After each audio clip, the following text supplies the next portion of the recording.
Le bourdonnement électrique et strident des néons couvrait le murmure de la vie de bureau, mais pas pour Léa. Elle se déplaçait à travers cette aube artificielle, s'y fondant presque, comme partie intégrante du désordre ambiant. Sa combinaison bleue immuable et ses éternels gants jaunes d'œuf n'étaient pas seulement un uniforme, mais un camouflage, une seconde peau dissimulant chaque contour gracile. Les employés, plongés dans leurs préoccupations quotidiennes, la bousculaient souvent, leurs chaussures frôlaient ses pieds, mais elle se rétractait seulement, sans un bruit, comme si elle craignait de briser l'équilibre fragile de son invisibilité. Pendant 2 ans, elle avait été un fantôme ici, une ombre silencieuse, accomplissant son travail à la perfection. Sols, appui de fenêtres, corbeilles à papier, tout en parfait silence, sans jamais lever les yeux. Le jour se fondait dans la pénombre du bureau. Léa, absorbée par le mouvement monotone de sa serpillière, nettoyait le bureau du directeur général, M. Dubois. Il avait déjà quitté les lieux, annonçant un calme bienvenu, mais, soudain, sa silhouette apparut dans l'encadrement de la porte. Derrière lui se profilait celle de son adjoint, M. Bertrand, et leurs voix, aiguës et tendues, envahirent la pièce comme un vent glacial. Demain, des négociations cruciales avec nos partenaires de l'Est, Bertrand. La voix de M. Dubois, d'ordinaire si assurée, était maintenant empreinte de panique. Et pas d'interprète. L'interprétation simultanée, ce n'est pas une plaisanterie, pas juste passer un texte dans un traducteur automatique, et ce n'est pas de l'anglais ordinaire, c'est du chinois. Tu te rends compte? On est au bord de la catastrophe. M. Bertrand fit une grimace, comme s'il ressentait une douleur lancinante. Le bureau de traduction à l'étage? Dieu nous en garde, monsieur Dubois. Leur interprète chinois est une nullité absolue, et leurs traductions écrites, on dirait qu'elles ont été faites par un enfant de 6 ans. On va rater l'accord si on ne peut même pas communiquer. Léa, à peine visible dans la pénombre, leva la tête de son seau. Son regard, perçant et inattendu, croisa celui de monsieur Dubois. « Désirez-vous quelque chose, madame? Ou peut-être pourriez-vous nous laisser le bureau? Nous avons ici une discussion d'importance majeure. » siffla M. Bertrand d'un ton désagréable et sec. « Je maîtrise parfaitement le chinois, monsieur Dubois, » dit Léa, sa voix résonnant de manière inattendue, claire et ferme, ignorant le regard mécontent de M. Bertrand. « Je peux tout à fait être l'interprète simultané. » M. Dubois cligna des yeux de surprise. M. Bertrand, quant à lui, éclata de rire, un rire sec et bref. Cette femme de ménage, emmitouflée dans son foulard jusqu'aux yeux, pour les négociations de demain, ce n'est pas drôle, c'est absurde. Qui écoutes-tu, monsieur Dubois? Je voulais juste aider, murmura presque Léa, se penchant pour ramasser son seau. Attendez, l'arrêta monsieur Dubois. Parlez-vous vraiment chinois? Vous tombez dans le panneau, monsieur Dubois? La voix de monsieur Bertrand suintait le mépris. Voilà la solution à notre problème, même si elle parvient à articuler 2 mots et que les Chinois la comprennent par miracle, regarde-la, c'est la fin du monde. Son apparence est le moindre de nos soucis, rétorqua M. Dubois, sortant déjà son téléphone. Il composa un numéro. La voix au bout du fil était celle du docteur Whaley, un ancien collègue qui se trouvait à l'étranger. « Docteur Lee, bonjour, votre collègue est à la clinique avec un ulcère. Et nous, on a un tsunami ici. Aidez-nous, s'il vous plaît. Parlez en chinois avec une dame. » Il tendit le téléphone à Léa, ne connaissant même pas son nom. Léa retira calmement son gant. La main qui apparut était délicate, avec de longs doigts fins, un poignet gracieux. Les ongles étaient courts, sans vernis, mais leur forme était impeccable. Des mains, non pas d'une femme de ménage, mais d'une vraie reine. Ce cheval noir est plein de surprises, pensa M. Dubois. Et le cheval noir, pendant ce temps, parlait au téléphone dans un chinois pur, sans accent. Sa voix coulait sans accroc, comme de la soie ancienne se déployant au vent. Après quelques minutes, elle dit au revoir et rendit le téléphone. « Alors, docteur Lee, vos impressions ?» demanda M. Dubois anxieux. « Vous m'avez stupéfié, monsieur Dubois. Je suis sidéré, » s'exclama la voix au bout du fil. « Impeccable. Je n'ai pas eu un tel plaisir à converser depuis longtemps. Elle cite même de la poésie classique sans accent, niveau locuteur natif. C'est fantastique. Je veux la rencontrer à mon retour. Merci, vous m'avez beaucoup aidé. Transmettez mes salutations à votre collègue souffrant d'un ulcère et souhaitez-lui un prompt rétablissement. J'irai le voir dès mon arrivée. Monsieur Dubois échangea un regard avec monsieur Bertrand, dont le visage s'était figé dans un étonnement muet. Puis il se tourna vers Léa. « Excusez-moi, comment vous appelez-vous » balbutia-t-il. « Léa, souffla-t-elle. « Léa, s'il vous plaît, changez-vous. Nous allons partir pour une affaire très importante. J'aurai vraiment besoin de votre aide demain. » Léa hocha la tête, rassembla ses affaires et disparut. « Vous êtes sérieux, monsieur Dubois » s'exclama monsieur Bertrand. « Tu fais confiance comme ça à des gens bizarres? Et si elle était une espionne sous couverture ?» On frappa à la porte. « Entrez !» cria monsieur Dubois. Monsieur Bertrand fixa la porte sidéré. Elle s'est changée en un clin d'œil. Léa entra dans le bureau. Monsieur Dubois et son adjoint restèrent figés, comme enracinés. C'était une nouvelle surprise. Tout le monde au bureau était habitué à voir la femme de ménage comme une femme voûtée, insignifiante, proche de la retraite. Et maintenant devant eux se tenait une jeune femme élancée, grande, avec une posture parfaite, les cheveux tirés en arrière et rassemblés en une longue queue de cheval brillante. La large combinaison informe et le foulard n'étaient qu'un camouflage magistral. Sans eux, personne ne l'aurait reconnu. « Excellent, allons-y » dit monsieur Dubois en quittant le bureau. Léa le suivit en silence. Dans l'ascenseur, monsieur Dubois sourit. « Vous ne demandez même pas où l'on va? Et si je vous emmenais quelque part et vous cachez? Vous ne m'y emmènerez, ni ne me cacherez, » répondit Léa sérieusement. « Demain, ce sont les négociations importantes. C'est logique. »« Logique » ricana brièvement monsieur Dubois. Ils arrivèrent dans une boutique de vêtements de luxe. Léa regardait autour d'elle avec anxiété. « Ne vous inquiétez pas, » murmura monsieur Dubois. « C'est une nécessité professionnelle. » Il donna des instructions à la consultante. Un tailleur strict, jupe mi-genou, veste, chemisier, chaussures à talons moyens. La jeune consultante conduisit Léa dans la cabine d'essayage. On apporta un ensemble après l'autre à monsieur Dubois, mais il ne fit que secouer la tête négativement, jusqu'à ce que son visage s'empourpre de colère. « Votre employé a des problèmes de goût. Faites venir une autre consultante ou nous irons dans une autre boutique. Le choix est immense. » Un instant plus tard, le manager apparut, écartant vivement la demoiselle malchanceuse. Il choisit lui-même une paire de tailleurs et quelques chemisiers. Monsieur Dubois désigna un tailleur avec une jupe crayon et un chemisier de soie couleur argent acier. Le manager donna les vêtements choisis à Léa dans la cabine. Quand elle en sortit, monsieur Dubois hocha enfin la tête avec satisfaction. Enfin, c'est ce qu'il fallait. Léa se regardait dans le miroir, ne se reconnaissant pas, qu'il y avait longtemps qu'elle n'était pas habituée à cela, qu'elle avait oublié qu'elle pouvait paraître si élégante. Le manager s'accroupit devant elle, posant une paire de chaussures. Léa changea de chaussures et se tourna devant le miroir. Le manager aussi remarqua la beauté de la femme aux côtés de ce client. « Ce n'est sûrement pas sa femme, » pensa-t-il. Ce qu'elle a enlevé ne convenait tout juste qu'à une vieille bibliothécaire de village. Les femmes d'affaires ne mettraient même pas ça pour aller chercher une aspirine à la pharmacie. Faites l'addition, dit monsieur Dubois en se levant, et vous, Léa, vous partirez avec les nouveaux vêtements. Ne remettez plus les anciens, du moins en ma présence. Léa, quant à elle, attrapa l'étiquette qui pendait à la manche. Ses yeux s'écarquillèrent et elle s'étouffa. Le chemisier coûtait plus que son salaire mensuel, et il y avait aussi le tailleur et les chaussures. « C'est une nécessité professionnelle, dit calmement monsieur Dubois, la prenant par le bras. « Nécessité » balbutia Léa. « Plus que ça. Demain, vous représenterez l'image de la firme.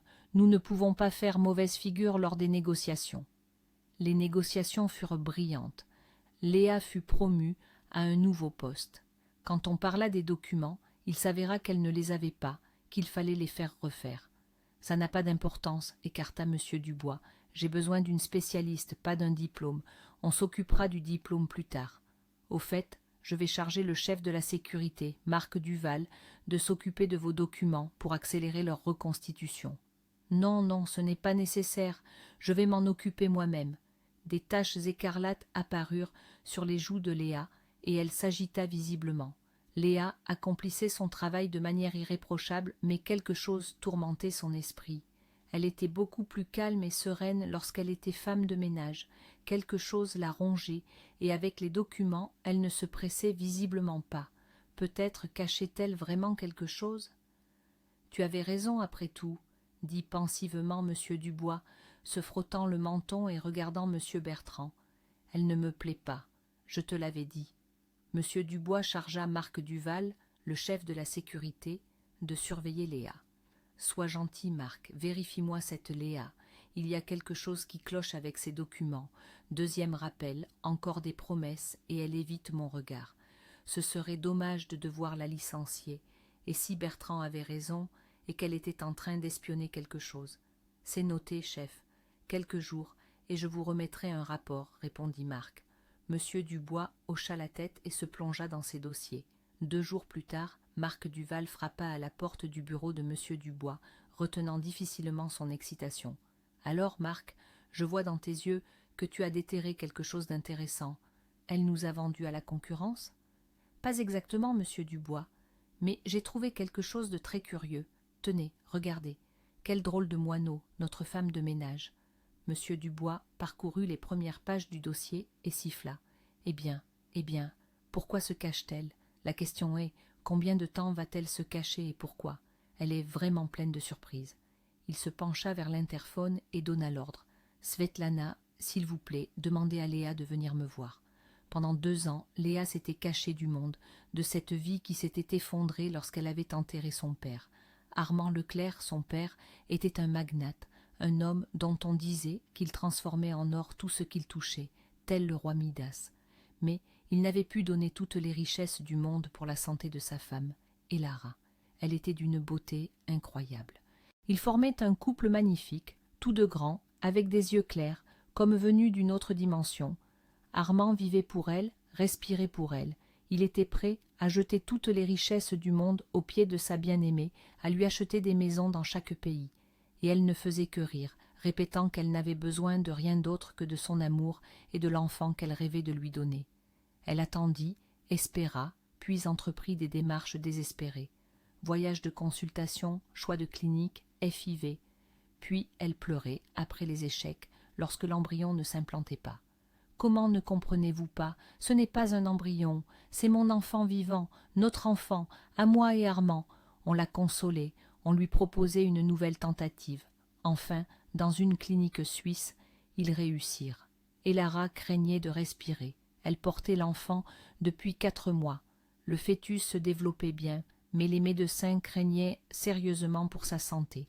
Les nombreuses injections d'hormones ne lui étaient pas bénéfiques.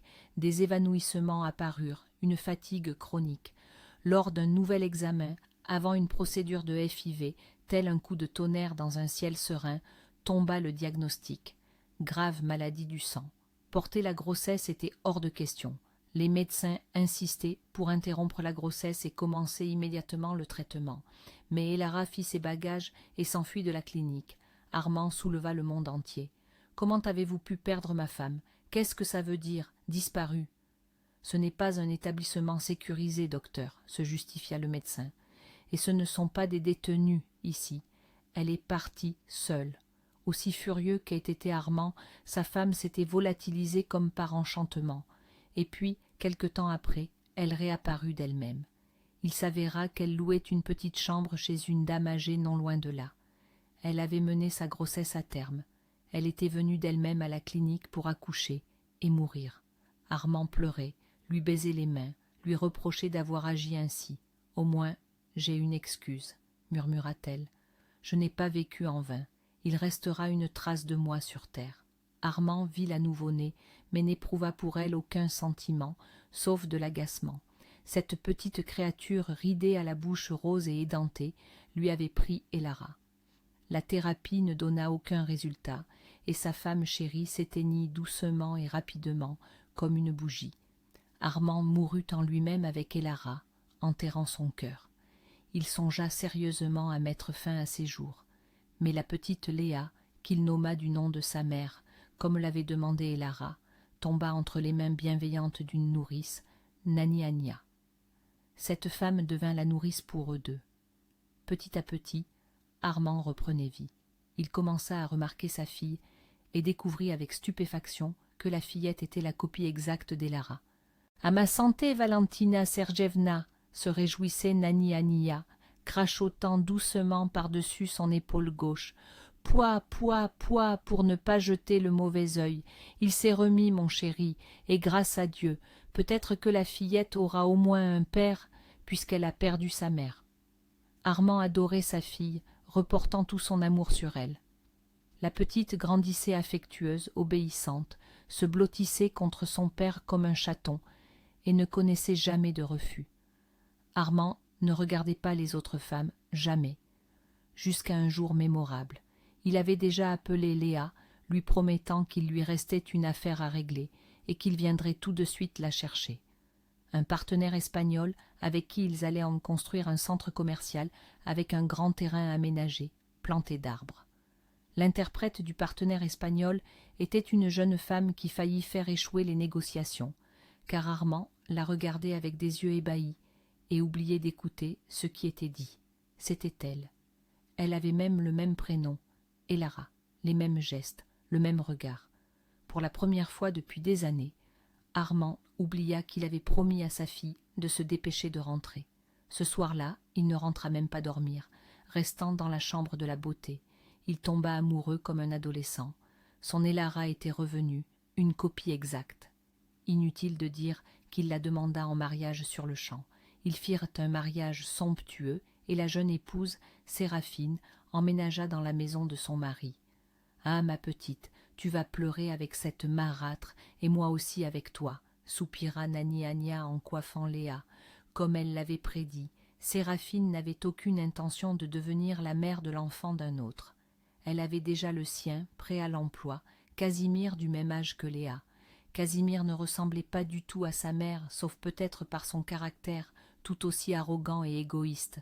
Léa oublia les cadeaux, les voyages à la mer avec papa, même les soirées à la maison tous les deux. Maintenant, il était entièrement occupé par sa jeune femme. Il la dévorait littéralement des yeux, guettant chacune de ses paroles, et ne remarquait pas que cette Elara n'était pas du tout comme celle qu'il avait aimée. La femme convainquit Armand d'envoyer Léa étudier le plus loin possible, à Londres. Cela fut présenté comme un souci pour l'avenir de la jeune fille, afin qu'elle reçoive la meilleure éducation possible. Malgré les supplications de Léa de ne pas l'envoyer, son père fut inflexible. « Nous nous soucions de ton avenir, ta mère et moi. »« Je n'ai pas de mère, elle est morte, je n'ai qu'un père, mais lui aussi je l'ai perdu depuis un certain temps, » rétorqua Léa. « Tu vois, elle me hait, » s'insinua Séraphine en pinçant tristement les lèvres, essuyant délicatement une fausse larme de son œil parfaitement maquillé. « Je te l'avais dit, j'aurais beau essayer, je serais une étrangère, une marâtre méchante. »« Tu te trompes, Léa, Casimir part aussi étudier, » tenta de la convaincre son père. Au bout du compte, tout se termina en larmes, y compris celle de Nani Ania. Elle pleurait et faisait ses valises. 6 années loin de papa ne furent pas vaines pour Léa. Il lui envoyait de l'argent, lui souhaitait les fêtes, la nouvelle année et son anniversaire. Mais Léa ne pouvait pas rentrer à la maison. Papa disait que ce serait mieux pour elle, bien que Casimir venait les voir 4 fois par an pour rendre visite à sa mère. Nani Ania tenta de raisonner Armand, mais lui, comme s'il était hypnotisé, répétait que ce serait mieux pour sa fille. La fillette est devenue orpheline, et c'est mieux pour elle. Reprends-toi, Armand. Il est temps d'appeler un exorciste. Elle t'a ensorcelé ou quoi, cette sorcière? Elle parlait de sa femme. Puis Nani Ania paya le prix de ses paroles. Séraphine la renvoya de la maison, engageant une autre gouvernante. Et encore une fois, Armand ne dit rien. Séraphine lui rappela seulement qu'il ne devait pas s'inquiéter et lui apporta ses pilules. Armand prenait des médicaments pour le cœur depuis plusieurs années, son cœur le trahissait. « Rien, tôt ou tard, tout se saura. Il verra qui tu es, » murmura Nani Ania en quittant la maison d'Armand avec une petite valise. Et ça se sut. Armand entendit par hasard une conversation entre Séraphine et Casimir, et en une seconde il eut une révélation. Il s'avéra que Séraphine complotait pour le piéger depuis de nombreuses années. Elle avait subi une série d'opérations de chirurgie plastique, teint ses cheveux, copié méticuleusement la démarche, les gestes d'Elara et le timbre de sa voix, pour se transformer en une copie de sa défunte épouse. Et pendant ce temps, elle le trompait, le dépouillait, le volait, sans jamais l'aimer un seul jour. Armand resta assis longtemps, comme assommé. Qu'ai-je fait? J'ai chassé de la maison ma propre fille pour qu'elle ne dérange pas cette personne dans son approche de mon argent. Maudit soit cet argent. Il m'a privé de ma vraie famille, la remplaçant par un ersatz. Pourquoi faire? Cette nuit-là, pour la première fois depuis des années, il se saoula et atterrit en cardiologie. Alors, mon brave, boire ainsi, c'est du suicide avec votre cœur. Pourquoi vous êtes-vous laissé aller comme ça? Vous ne devriez pas boire, ni même sentir, sauf de loin et à travers une vitre. Le sermonna le professeur, étudiant les résultats de ses examens. Je ne bois pas, docteur, se défendit Armand. L'autre secoua la tête. Oh, ça se voit à l'œil nu. C'était ma bêtise, mais ça ne se reproduira plus. Armand fit venir le chef de la sécurité de son bureau et le chargea de rassembler un dossier sur sa femme. Après l'avoir relu, Armand faillit vouloir se saouler à nouveau pour embrouiller ses stupides idées. Ce qu'il avait imaginé et entendu de la conversation de sa femme avec Casimir n'était qu'une petite partie de l'iceberg. Armand relut le dossier sur une certaine Séraphine Fournier et découvrit la somme dont elle l'avait escroqué pendant toutes ces années. Et elle, pendant ce temps, entretenait une relation secrète avec un homme avec qui elle construisait des projets à long terme et de qui elle avait eu son fils Casimir avant d'atteindre son but ultime, épouser Armand Leclerc. Il fit aussitôt venir un juriste dans sa chambre et lui ordonna de préparer les documents pour dissoudre leur mariage. Les motifs étaient plus que suffisants, d'autant qu'il avait proposé un contrat de mariage avant de se marier. Séraphine s'était sentie insultée à l'époque, mais avait fait semblant d'être d'accord. Puis, lentement et méthodiquement, elle avait conduit Armand vers les maladies cardiaques, mélangeant des produits chimiques dans sa nourriture, puis le bourrant de pilules, afin qu'après sa mort, elle obtienne tout ce qu'il possédait, et que le contrat ne vienne pas entraver ses projets. Imbécile, imbécile fini, ma petite fille, ma fille, me pardonneras-tu? Il comptait faire revenir Léa et Nani Ania à la maison, tout arrangé. Mais il n'en eut pas le temps. Ce n'était pas pour rien qu'elle s'efforçait de provoquer une pathologie cardiaque chez son riche mari. Armand mourut avant d'arriver chez lui, sans attendre sa sortie de l'hôpital. La seule chose qu'il réussit à faire fut de formaliser le divorce et de refaire son testament en faveur de sa fille, rayant toute mention de Séraphine et désignant sa fille comme seule héritière de tout ce qu'il possédait. Quand Léa, inconsolable, arriva pour les funérailles de son père, Séraphine ne la laissa même pas entrer dans leur maison pour se doucher après le voyage et se changer en tenue de deuil. Elle l'envoya à l'hôtel. Elle déclara que son père lui avait tout laissé et que Léa n'avait plus rien à faire ici. C'était ça, son jeu, son bluff, briser la belle-fille, puis lui embrouiller l'esprit à sa guise et la forcer à signer des documents en faveur de Séraphine. À l'hôtel, on vola la valise de Léa contenant ses papiers, ses documents et son argent. Et quand la nuit, quelqu'un s'introduisit dans sa chambre et commença à l'étrangler, Léa décida de se cacher n'importe où, pourvu que personne ne la retrouve. Cette nuit-là, elle se libéra accidentellement de mains agrippantes et poussa un cri. Bien sûr, aucun agresseur ne fut trouvé dans la chambre, mais elle demanda à être emmenée de l'hôtel à la police, où elle resta jusqu'au matin. Elle déposa plainte pour disparition de documents.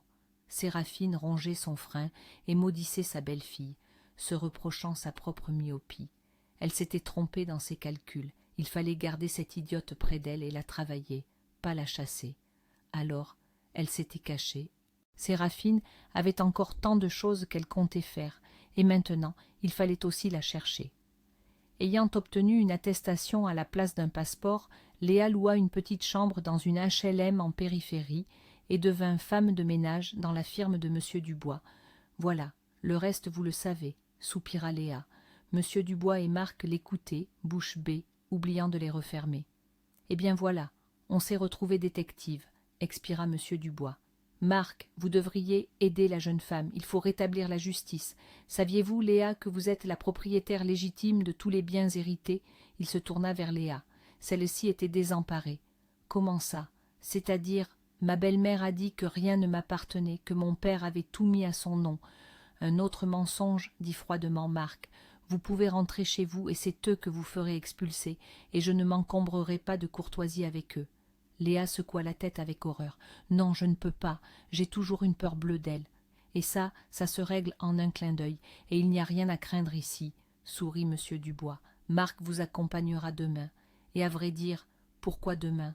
Partez aujourd'hui, je vous libère tous les deux pour aujourd'hui, réglez vos affaires familiales. » Quand, sur le seuil de son hôtel particulier, Séraphine vit Léa avec un colosse ressemblant à un gorille, elle resta sidérée. « Mais qu'est-ce que tu fais ici ?»« Elle vit ici, au cas où vous ne le sauriez pas, » dit le géant en la poussant de l'épaule, faisant entrer la valise.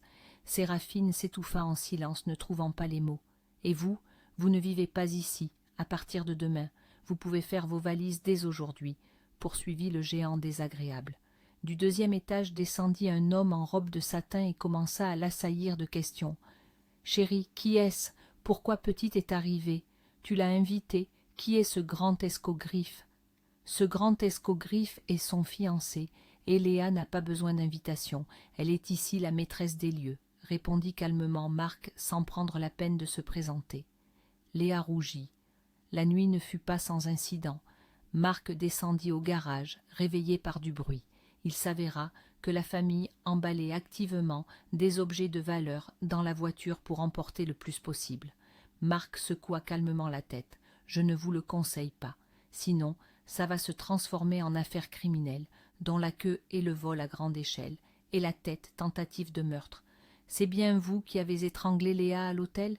Vous irez joyeusement vous reposer en cellule. » Il esquissa un sourire de boa constricteur. Les genoux de l'homme tremblèrent. « Je n'ai pas étranglé, je voulais juste faire peur. »« Moi, je ne fais pas peur. Je vais juste vous enfermer tous les deux pour longtemps, » trancha Marc.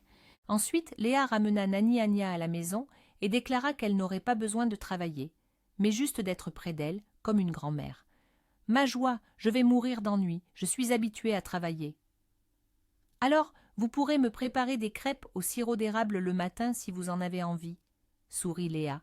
La nourrice se pencha plus près de Léa et murmura. « Et ce Gulliver, il te protège maintenant? Il est si énorme, j'ai moi-même peur de lui. » « Mais avec lui, je n'ai peur de personne, » sourit Léa. « De rien au monde. »« Eh bien, grâce à Dieu, alors moi aussi je suis tranquille pour toi. » Nani Ania s'essuya les yeux avec son tablier. « Tiens, si j'allais vous préparer des crêpes, en effet. » Et elle se dirigea d'un pas décidé vers la cuisine pour préparer des crêpes au sirop d'érable pour régaler sa précieuse petite fille et son fiancé de 2 mètres. « Il faut faire plus de crêpes pour un géant pareil.